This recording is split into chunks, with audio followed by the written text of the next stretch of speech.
Vous êtes sur El Mararibia. Bonsoir à toutes et à tous et bienvenue. Quel plaisir de vous retrouver pour ce nouveau numéro de Microscope. Merci pour votre fidélité.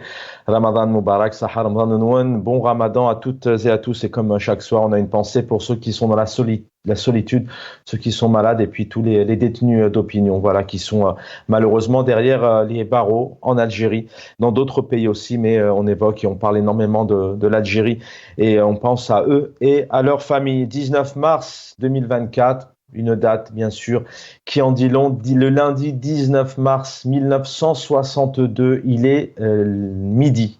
Exactement 7 ans, après 7 ans, 4 mois et 18 jours de révolution. La révolution, un mot, un terme, un qualificatif employé notamment par les Algériens pour cette période où les Algériens et leurs martyrs, ils sont des dizaines de milliers à avoir perdu la vie, donc à être sortis de cette colonisation. Et de l'autre côté de la Méditerranée, en France, on parle beaucoup d'une guerre. En tout cas, nous allons revenir sur cette date. Nous allons évoquer avec nos invités un petit mot, bien évidemment, sur l'histoire. Et puis, très rapidement, nous évoquerons ensemble 2024 avec ce message sur la forme, le message du président algérien Abdelmadjid Tebboune qui s'est exprimé via l'APS. Nous n'avons ni entendu, en tout cas les Algériens n'ont pas eu le plaisir ou l'honneur peut-être d'entendre soit le ministre de la Communication, Mohamed Lagab par exemple, qu'on a vu d'ailleurs énormément faire des sorties dernièrement sur des sujets de séries télévisées, par exemple, dans le cadre de ce mois de Ramadan, encore moins le Premier ministre et le président algérien. Aucun des trois ne s'est exprimé, par exemple. Le président, donc via l'APS, est revenu sur le jour de la victoire. On va essayer de comprendre de quel...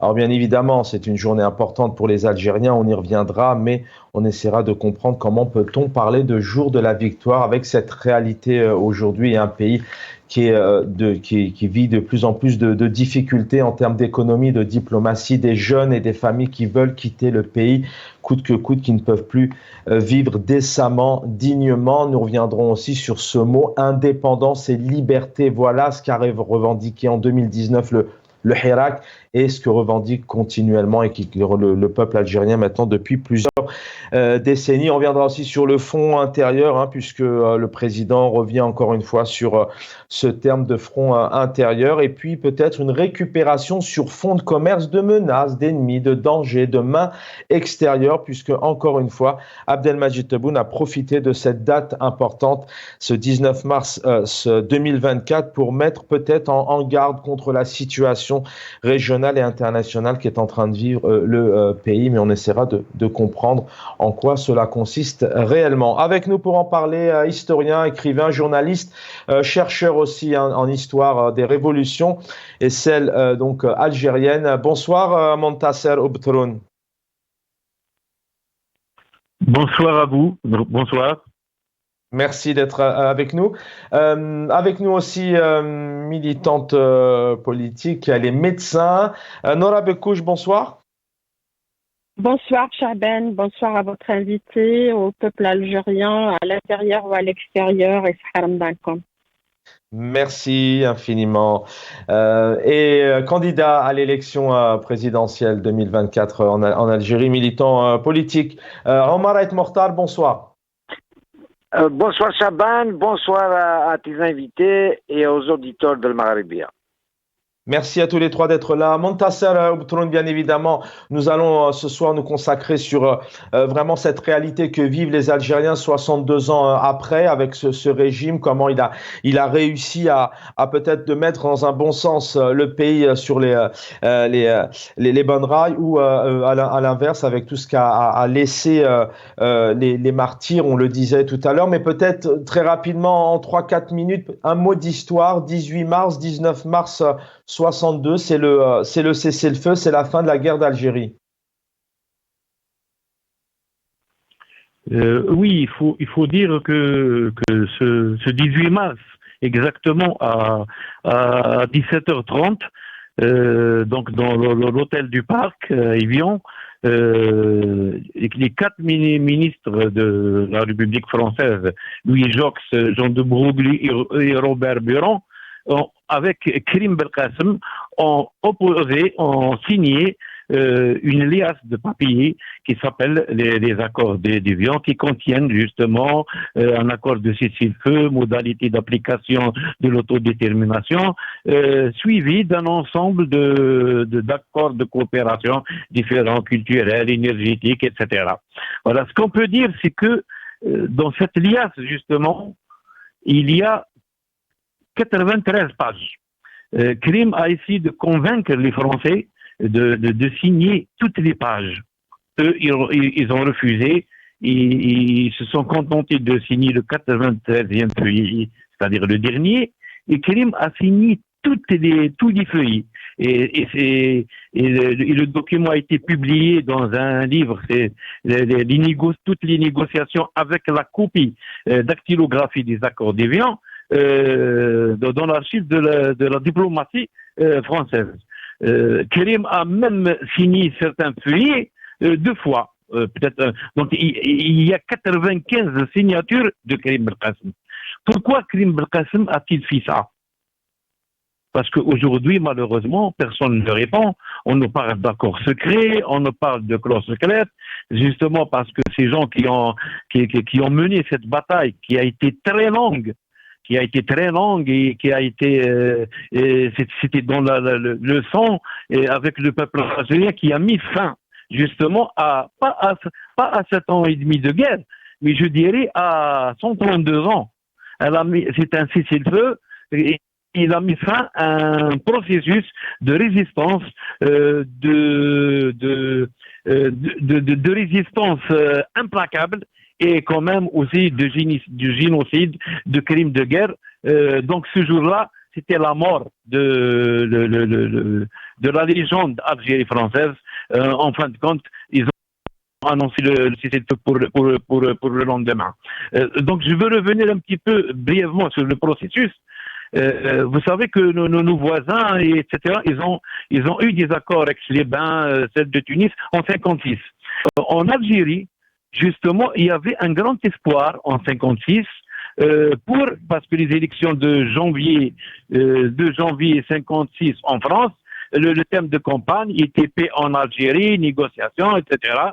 Mais voilà que avec la découverte du pétrole, il y a eu carrément un volte-face et il y avait un processus très très très violent qui voulait arracher ou découper de l'Algérie une part importante. Je vous rappelle que la réussite de nos négociateurs, c'est qu'ils ont tenu. Ils n'ont pas lâché sur le principe, sur 2 questions. L'unité territoriale et l'unité du peuple algérien. Avec toutes les menaces dont on a vu pendant la 4e République, les premiers contacts, etc., c'est long à évoquer, mais l'essentiel, eux, ils avaient le premier jet de négociation était contenu dans la proclamation du 1er novembre, où dans le texte, il était dit, en dernier lieu, et afin d'éviter les fausses interprétations, il est faux fuyant, pour prouver notre désir de paix et limiter les pertes en vie humaine et en effusion de sang, nous avançons une plateforme honorable de discussion aux autorités françaises si ces derniers sont animés de bonne foi et reconnaissent une fois pour toutes au peuple qu'elle subjugue le droit de disposer d'eux-mêmes. Voilà la réponse, on l'a eue avec François Mitterrand, ministre de l'Intérieur à l'époque. Son gros slogan, la seule négociation, c'est la guerre. Et à partir de 56, la guerre était terrible. Quoi qu'il y a eu quelques contacts, notamment au Caire, à Rome, etc., avec des délégués socialistes de la FEO. Et la dernière, elle s'est produite, je crois, à Belgrade. C'était le Khidr et la mine de Barine. Et puis vient le détournement de l'avion. Le détournement de l'avion qui a mis fin justement à un processus de négociation dont on ne sait pas les tenants et les aboutissants. On a vu dans une émission Al Jazeera Shahed Al-Assad avec Ben Bella qui déclarait qu'il ne voulait pas discuter avec les militaires, qu'ils ont déjà trouvé un accord avec le gouvernement, etc. Mais qu'est-ce qu'il y a dans cet accord? On n'en sait rien. Essentiel, la vision ultra c'est-à-dire la guerre a vu, c'est plus dur, il est plus extravagant, massacre, déploiement incroyable, jamais vu sur un territoire colonial de l'armée, des armes de l'OTAN, etc. Et aussi la France a commencé à légiférer, déjà pendant la 4e République, à enlever le Sahara. Le Sahara, ils disent qu'il est français. Et puis, ils ont créé une organisation commune des régions sahariennes pour dire que, bon, ce Sahara, il appartient à un ensemble de pays et dont l'Algérie peut être parmi ceux qui gèrent, etc. Et voilà le coup d'État de Gaulle, pour être bref. Il est venu, il a créé, quel que soit ce que vont dire les gens, il a créé à Tlemcen, après la visite, après le Je vous ai compris du 4 juin, il a créé Vive l'Algérie française. Il est venu pour installer l'Algérie française. Donc le négociateur algérien déjà, ils ont senti ça pendant le congrès de la SOMAM. C'est pour ça qu'ils ont réaffirmé dans la plateforme de la SOMAM, il n'est pas question de trancher un pouce du territoire algérien, que le Sahara était algérien, alors que les Français, bon, ils ont légiféré, ils ont fait que le Sahara était un territoire français, ils ont mis un ministre, etc. Merci. Ils ont commencé leur manœuvre. Voilà, donc les négociations, donc de Gaulle ici avec premier contact en envoyant Jean Amrouche et Abdelrahman Fares, et voilà qui propose la paix des braves, déjà fin 58, début 59, auquel, heureusement, je vais revenir à vous. Abbas leur a répondu que je vais revenir à vous, Montasser Betroun. Je voulais vraiment juste avoir deux, trois éléments d'histoire parce que c'est vrai qu'on pourrait faire plusieurs émissions pour revenir sur cette époque, mais c'est important que vous nous donniez un petit peu le contexte. Voilà, la veille de ce 18 mars et le 19 mars 62. Avec nous, Nora Bekouche. Le titre de l'émission est assez simple d'ailleurs, 62 après l'indépendance, dans quel pays vivent l'Algérie. Le président d'abord ne s'est pas exprimé publiquement ni physiquement. Voilà ce qu'il dit: lutte acharnée et les sacrifices incommensurables du peuple algérien pour la liberté, qui a été couronné par l'indépendance, un mot qui est scandé maintenant depuis plusieurs années par une grande partie du peuple algérien, et le recouvrement de la souveraineté nationale. Il parle de liberté, d'efficacité, de compétitivité, de dignité, préserver aussi la dignité des Algériens. Nora Bekouche, le président algérien, parle de jour de la victoire. Mais quand on voit le pays en 2024, quelle analyse vous faites de ces mots prononcés, écrits par la PS hier? Écrire ce message ou ce texte en on va dire, post-colonial. Donc, il parle de victimes, de nombreuses victimes, ou des millions de victimes pendant la guerre d'Algérie, et les victimes depuis 62. On n'en parle pas. À la limite, on peut comprendre. Là, c'était une guerre, c'était un étranger, c'était un colonisateur, donc on peut comprendre que l'Algérien avant 62 puisse vivre une répression incommensurable.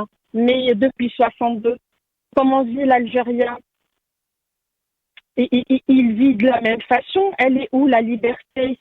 Ça reste c'est beau de dire liberté, compétitivité, sur papier, c'est très bien de les écrire, c'est parfait, mais en réalité, elle est où la liberté? Quand 62 ans après, tout ce sacrifice de nos valeureux chouhada, des Algériens sont en prison pour leur opinion. On est au mois de Ramadan, il y a combien de détenus d'opinion dans les geôles des généraux de ce système? Il y a presque 230, sans compter les prisonniers politiques qui sont là depuis les années, des années et des années. Donc, comment ils osent parler même de s'adresser à l'Algérien en s'adressant aux citoyens, citoyennes et citoyens alors là, encore concitoyennes et concitoyens, alors que les Algériens sont considérés comme des sujets. Est-ce que l'Algérien est citoyen dans son pays? Parlons de la citoyenneté. Ils sont où les droits de l'Algérien? Où sont ces droits fondamentaux d'abord? Donc de liberté, oui. Est-ce que l'Algérien est libre? Est-ce que l'Algérien peut s'exprimer librement?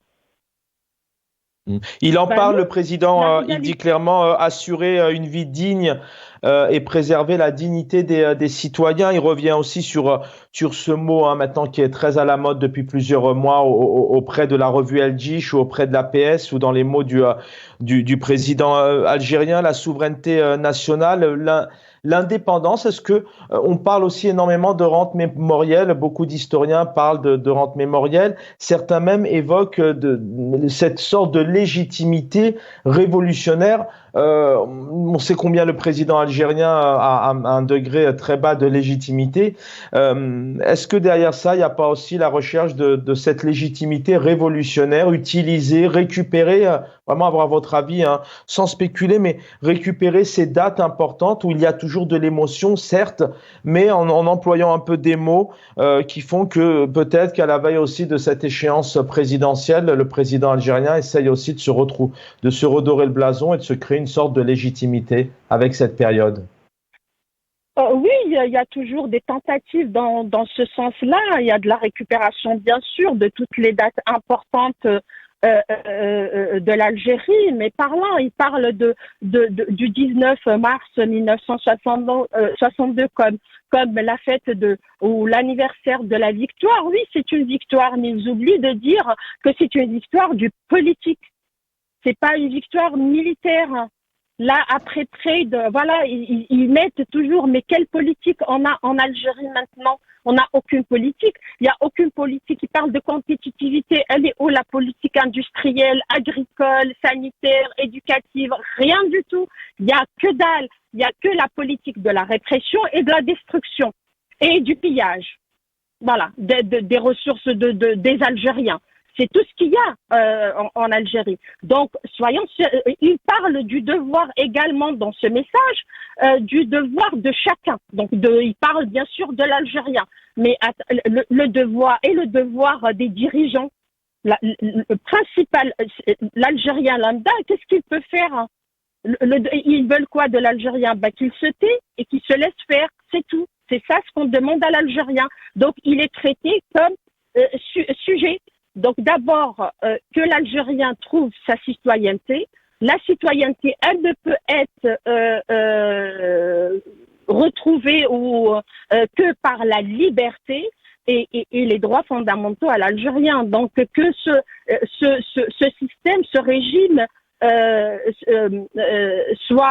montre également une ouverture du champ de la liberté d'expression, du journalisme, qu'il libère les détenus d'opinion et les prisonniers politiques dans ces prisons et qu'il ouvre le champ de la liberté.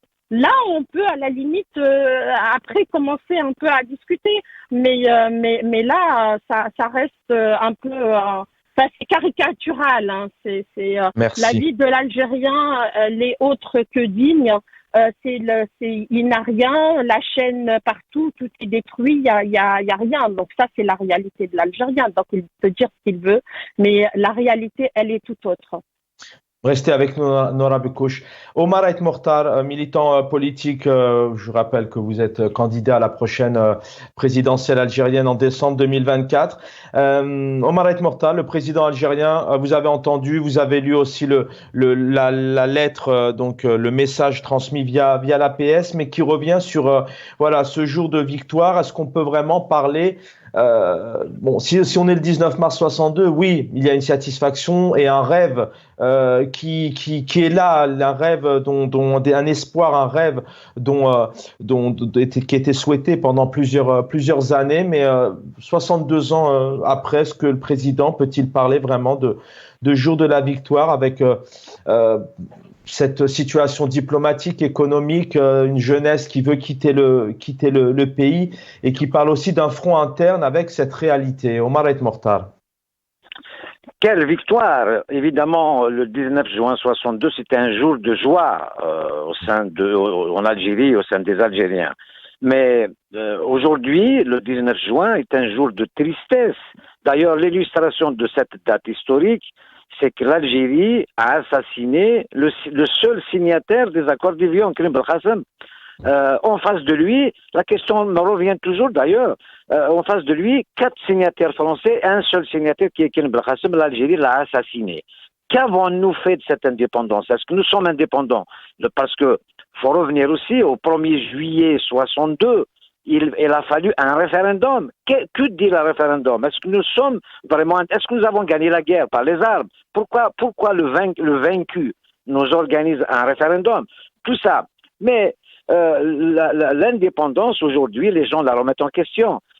Tebboune qui parle de dignité. La dignité quand les jeunes n'ont aucune confiance en leur pays. Les jeunes qui quittent massivement avec n'importe quel moyen, acheter un visa ou traverser à la nage, rejoindre le colonisateur français. Dans quelle indépendance? Je vois pas d'indépendance. Et il faut évidemment, quand on voit l'histoire falsifiée et l'indépendance confisquée. Donc, il y a même des gens qui disent on préfère que la France revienne. J'en rends compte. Quand on voit la Kabylie qui demande son indépendance, quelle indépendance à l'Algérie? Et quand Tebboune veut venir en septembre, fin septembre, début octobre, en pleine campagne électorale. D'ailleurs, je suis l'unique candidat parce que les gens ont peur de déclarer leur candidature. Il va venir en France pour demander quoi? L'autorisation de continuer ou d'arrêter. C'est ce que la rue algérienne dit. Donc, est-ce que nous sommes indépendants aujourd'hui? C'est quoi ces accords d'Évian? On remet en question les choses. Là, yarham shuhada, évidemment. Mais quand on sait ce qui s'est passé à l'été 62, c'est qui se bagarrait à Tripoli et à Alger, à Tlemcen et à l'Albanie. Donc, quelle indépendance finalement avons-nous?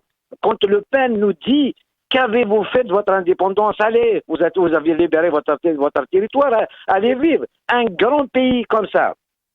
Alors la cause, c'est vrai que quand on entend, alors voilà pour le citer, mais pour les téléspectateurs, Jean-Marie Le Pen, l'ancien patron du Front National, quand on entend ces dirigeants ou ces personnes politiques étrangères ou même citoyennes qui disent ce genre de mots, que s'est-il passé? Pourquoi est-ce qu'aujourd'hui, d'un côté, on a un président algérien qui emploie des mots et qui fait limite rêver? Peut-on parler de récupération? C'est la question que je posais tout à l'heure, notamment à notre invité. Que s'est-il passé pour que les Algériens, effectivement, fuient le pays? Mais écoutez, Le Pen a raison. Enfin, les Français ont raison de dire vous avez libéré votre pays. Ils savent quel pays d'ailleurs, un grand pays comme ça, qui a toutes les richesses. Qu'avez-vous fait de votre... Il a raison, Le Pen. Restez chez vous. Un pays qu'on peut développer, on peut faire un paradis en Algérie, la Californie de l'Afrique. Que fait que les jeunes partent? Ils n'ont aucune confiance déjà. Il fallait réhabiliter la politique il y a longtemps. Il n'y a aucun espoir. Et maintenant, c'est terminé. Donc, il faut changer de cap. Il faut dire la vérité aux Algériens. Comment? Une élection présidentielle importante, il n'y a aucun candidat. Mais évidemment, si Tebboune veut se présenter, personne ne se présentera en face de lui. Sinon, des lièvres. Donc, le pouvoir est confisqué par une clique qui revient. Le Hirak, qu'est-ce qu'il a fait? Le Hirak a facilité le renversement du pouvoir par un clan contre un clan. C'est tout ce qu'il a fait. Donc maintenant, les Algériens doivent s'unir contre ce pouvoir. On doit absolument libérer l'Algérie de cette secte. C'est une secte qui est corrompue, qui spolie la richesse de l'Algérie, évidemment. Le jeune ne trouve pas son compte dans son pays. Tout le monde fuit. Ça, c'est une réalité. On ne peut pas cacher ça. Je ne suis pas en train de critiquer. C'est un constat amer. En cette date historique, la signature du cessez-le-feu, nous avons recouvert donc notre indépendance. Quelle indépendance aujourd'hui? Des jeunes me disent, moi je fais campagne au sein de la communauté algérienne de l'étranger, ils me disent on préfère que la France revienne. C'est grave. Donc on est en train de pisser sur la tombe de nos chouhada. Évidemment, qui a fait ça? C'est les gens qui ont pris le pouvoir par effraction en 62 et on continue le mensonge. مازال يقول لك الامير عبد القادر سيس الدوله الجزائريه الحديثه مازال يقول لك بن بات d'ici la fait la guerre et tout ça. Nous avons falsifié l'histoire. Le problème c'est cela. Donc on ne peut pas. Et quand on voit franchement la Kabylie qui demande l'indépendance. Pourquoi la Kabylie demande? Parce que ça ne va pas du tout. C'est une réalité. Merci. Je ne suis pas en train d'inventer quelque chose. Je reviens à vous, Omar Ait Morta. Montasser Obtroun, peut-être un mot aussi sur cette... D'abord, vous me rappelez, vous êtes en Algérie, historien, écrivain, chercheur, journaliste, longtemps homme de médias. Cette Algérie de 2024, aujourd'hui, 62 ans après l'indépendance de 62. Et puis un mot aussi peut-être sur, sur des éléments, président algérien qui revient énormément sur ce front interne. Peut-on comment resserrer les rangs et parler de front interne avec cette réalité, et puis aussi des observateurs qui déjà ont analysé un peu ces mots qualifiés de vagues, de flous, organiser les priorités dans une perspective stratégique nationale, on ne sait pas trop ce que ça veut dire, des slogans aussi que les militants politiques considèrent aussi comme un peu creux, je cite, et par la nécessité d'assumer pleinement nos responsabilités. Est-ce que le régime algérien, notamment celui d'Abdelmadjid Tebboune maintenant depuis 4 ans passés, assume réellement ses responsabilités? Votre constat avec tous ces éléments, Montasser Obtroun? Oui, laissez-moi revenir un peu. Moi, je suis pas d'accord. La Kabylie ne demande pas son indépendance. Et puis, la France et les Français n'ont pas raison. C'est les plus grands falsificateurs jusqu'à aujourd'hui de l'histoire. Ceci dit, l'acquis de cette journée de victoire, d'abord, il n'avait pas le droit de citer pendant toute la période jusqu'après la venue du Chadli. On ne pouvait pas parler ni des accords d'Évian, ni de ce qui s'est passé, ni de cette bataille, parce que les gens qui ont pris le pouvoir en 62 n'ont pas fait ou ne sont pas cités dans toutes ces luttes, dans toutes ces peines, dans toutes ces manœuvres. Ils n'ont pas assuré justement la négociation. Vous avez parlé de victoire militaire. Non, justement, le négociateur algérien, malgré sa faiblesse, il n'a pas renoncé, il a tenu, il a arraché les meilleurs accords d'un pays de libération d'un pays colonial. Si on le compare avec les autres. Ceci dit, en 62, vous savez, on est entré dans l'indépendance en pleine guerre civile. Donc moi, je vais reprendre Farhat Abbas pour dire que au début, il y avait l'indépendance confisquée, et aujourd'hui, c'est la mémoire carrément et l'histoire qui est confisquée. Je ne vais pas parler de trucs mémoriels pour ne pas prendre un jargon politique français. Moi, je dirais, comme l'a dit Harbi, c'est l'instrumentalisation politique de l'histoire. Et malheureusement, c'est notre malheur, justement. Après tous ces sacrifices, voilà un pouvoir qui se targue derrière cette instrumentalisation, est-ce qu'on peut retrouver cette légitimité révolutionnaire ou pas? Est-ce qu'aujourd'hui, Abdelmadjid Tebboune, notamment, essaye de comprendre aussi pour cette jeunesse l'état actuel du pays? Est-ce que ce pouvoir en place, avec toutes ces dates et cette période de colonial, est-ce que c'est aussi un élément positif du côté du pouvoir, notamment pour essayer de se retrouver une certaine légitimité? Depuis 62, le pouvoir a été en deçà. Il est minime par rapport à notre histoire. Et puis le régime, je dirais bien, le régime, il n'est pas légitime. La seule élection, justement, juste après de cesser le feu, il était question d'abord pour le référendum d'autodétermination, c'était un point de passage, et là, le peuple algérien a bien eu droit à la parole, et c'était la dernière. Enfin, la mise en place des institutions, la parole devait être rendue au peuple, le peuple, selon les accords, devait recevoir le pouvoir avec une assemblée constituante élue démocratiquement. Elle n'a jamais été élue démocratiquement, ça a été une assemblée cooptée, selon le rapport de force de la guerre civile de 1962.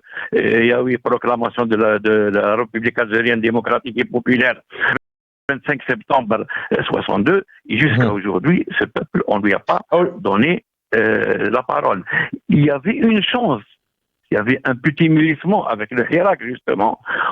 Le pouvoir devait négocier avec le Hirak, justement, pour faire une charte, pas comme celle d'Évian, mais qui permet au peuple de consommer ce qu'il a payé en sang. C'est-à-dire que tous ces sacrifices, le peuple algérien est en droit de revendiquer sa dignité, la liberté, la démocratie. Hélas, le pouvoir tient, il est en train aussi d'instrumentaliser. Vous en avez pas, il sait pas demain qui va s'arrêter. Et d'ailleurs, l'histoire, elle est confisquée, falsifiée, etc. Pour ce qui est du président, moi, je le dis. J'ai eu la chance d'écouter sur votre chaîne des déclarations sur l'histoire et c'est des catastrophes. Donc je ne reproche pas à Tebboune, mais je dis tout simplement au moins que sur le plan d'histoire et de mémoire, il a de très mauvais conseillers.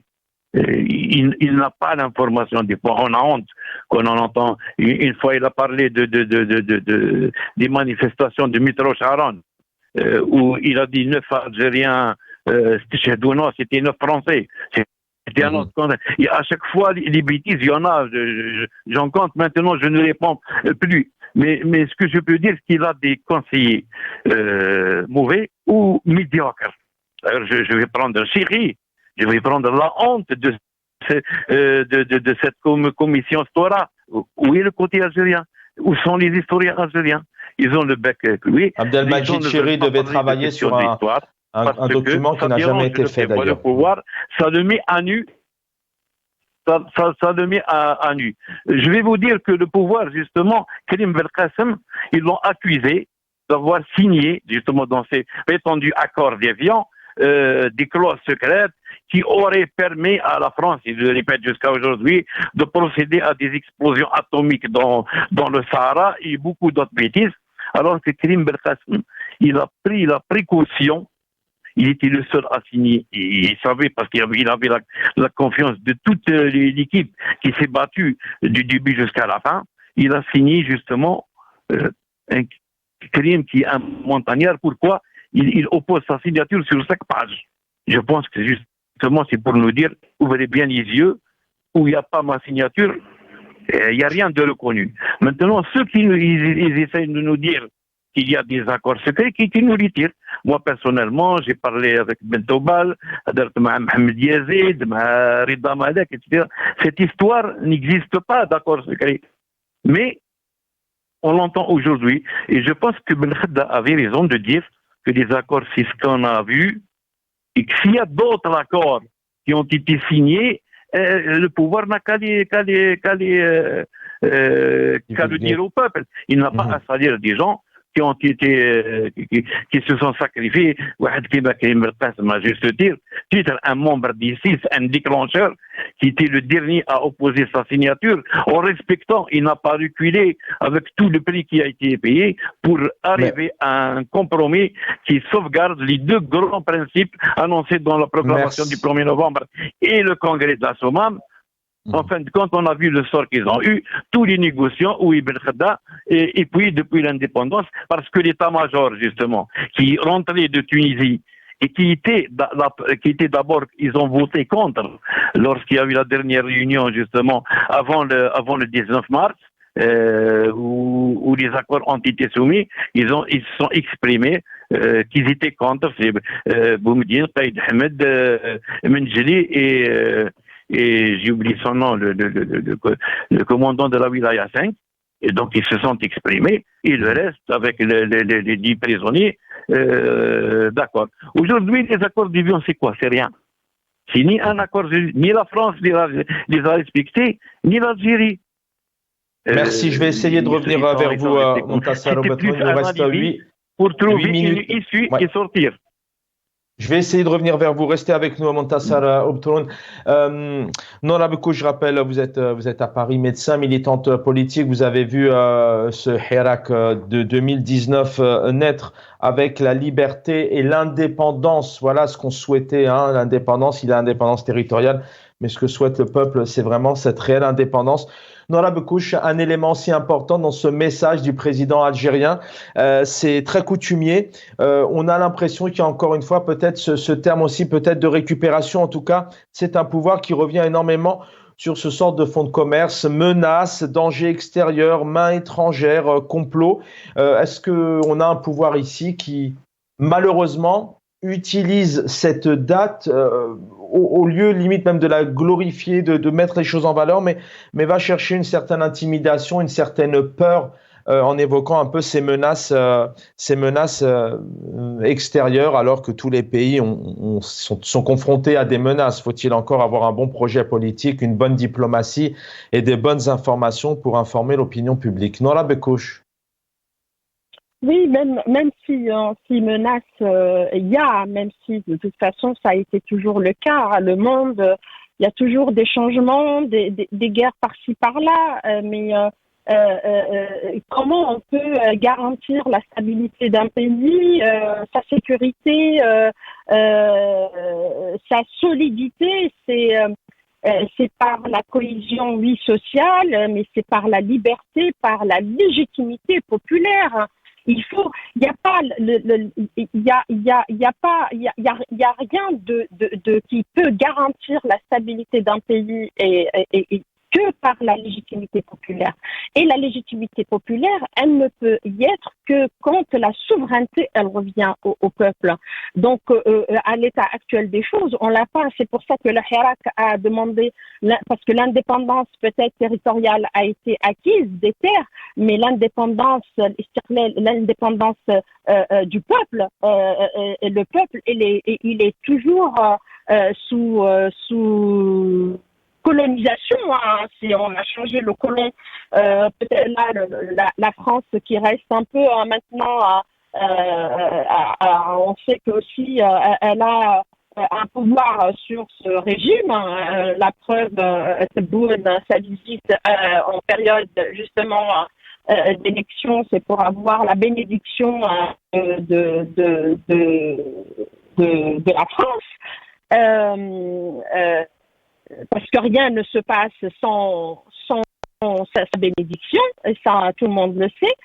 Donc là, et à chaque fois que ce régime est en panne et un peu en panique, il nous sort l'épouvantail de la sécurité, de la main étrangère. Enfin, à chaque fois, c'est de la récupération et profiter un petit peu des dates comme le 19 mars pour un peu à la fois se chercher une légitimité, alors que ce régime, il n'a ni légitimité révolutionnaire historique, ni légitimité populaire. Hein. Donc, c'est vraiment, c'est un colonisateur intérieur, on peut le dire.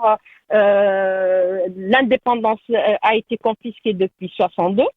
Et donc l'indépendance, elle n'est pas encore achevée. Et le Hirak de 2019, c'était dans un souci de parachever justement cette indépendance. Je termine juste par deux points importants. L'Algérien ne peut avoir son indépendance et sa citoyenneté que s'il a ses droits. Et les droits, il faut avoir la liberté d'expression et également la justice pour tous. Et au-dessus de tous, on ne peut pas, ce système instrumentalise tout, l'histoire, la justice, tout, pour que lui reste au pouvoir, et ça ne peut pas continuer comme ça si réellement il y a des gens dans ce système qui sont, et on n'a pas de doute, hein, ils ne sont pas tous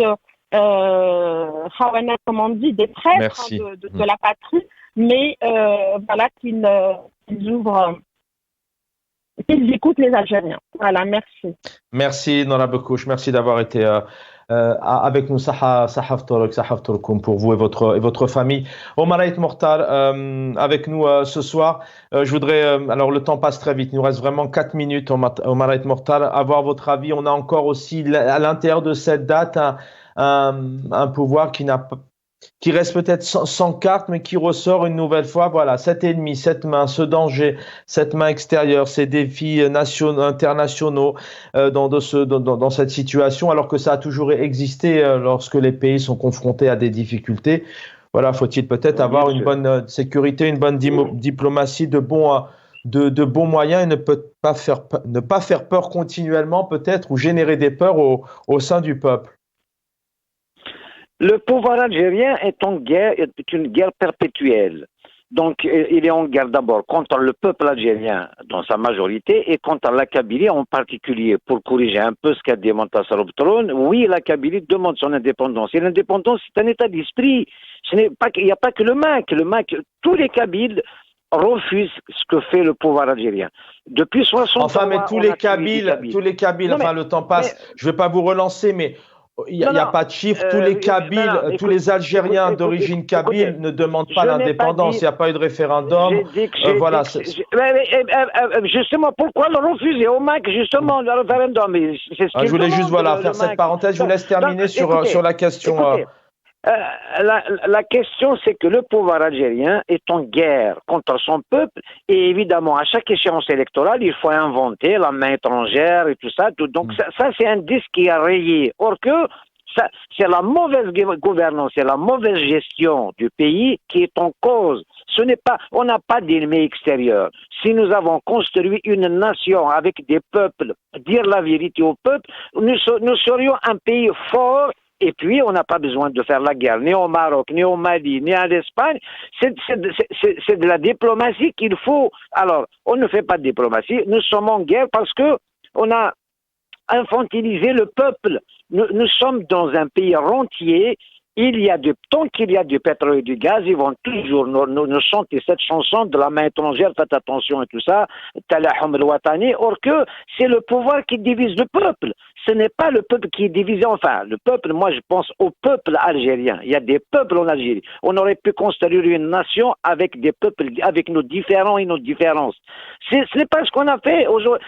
Notre identité est mise en cause. On ne sait pas ce qu'on est aujourd'hui. Ni la Constitution le clarifie. Donc, nous avons un grand problème de confiance. Il faut dire toute la vérité, pas la moitié de la vérité. C'est ce que j'ai envie de dire à Montassar Obtron. C'est ça, c'est un constat. Je ne suis pas en train de faire des histoires. J'ai envie de faire l'histoire. L'histoire est confisquée, il faut la corriger. C'est tout, point. L'histoire est confisquée, il faut la corriger. Quand vous me dites, les ossements de l'Émir Abdelkader, Allah yarhamou, il te dit, c'est le mu'assis de l'Aljazaïria, le hadith, ce qui est faux.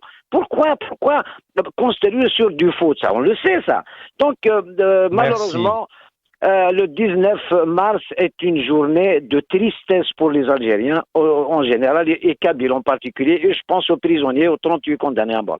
Merci, Chaban, et merci Al-Maghribia.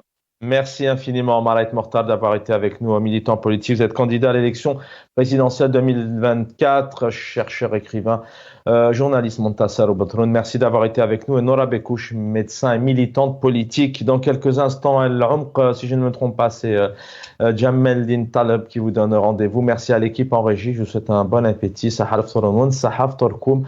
Bonne soirée à tous sur El Maghribia.